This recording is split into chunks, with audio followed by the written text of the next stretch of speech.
परिसरात एका ज्येष्ठ महिलेला विश्वासात घेऊन तिच्याकडील सोन्याचे दागिने लंपास केल्याचा प्रकार समोर आला आहे।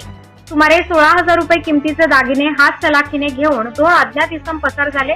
या प्रकरणी मालेगाव कॅम्प पोलीस ठाण्यात फसवणूक व ठकवणुकीचा गुन्हा दाखल करण्यात आला आहे।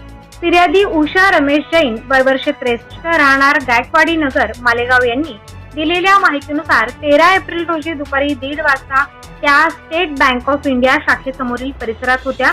यावेळी त्यांना 2 अनोळखी इसम भेटले। त्यांनी महिलेला उद्देशून सांगितले की तुमच्याकडे असलेले सोने आम्हाला दाखवा, आम्ही खरेदी करू इच्छितो। त्यांच्या बोलण्यावर विश्वास ठेवून महिलेला 10 ग्रॅम वजनाचे पेंडल असलेली चेन व 15 ग्रॅम अंगठी दाखवली। त्या दोघांनी हात चलाखीने दागिने काढून घेतले आणि क्षणार्धात घटनास्थळावरून पलायन केले। यामुळे महिला भांबावून गेली। सावध झाल्यावर त्यांनी तातडीने मालेगाव कॅम्प पोलीस ठाणे गाठून तक्रार नोंदवली।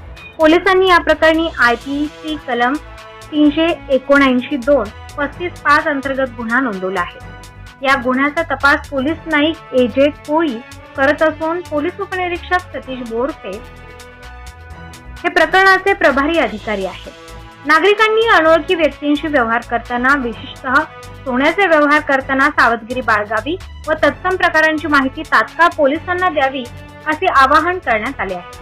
ताज्या व महत्त्वाच्या बातम्या बघण्यासाठी प्ले स्टोअरवर जा, प्रबलभूमी ॲप डाउनलोड करा व या धावपळीच्या जीवनात अपडेट राहा।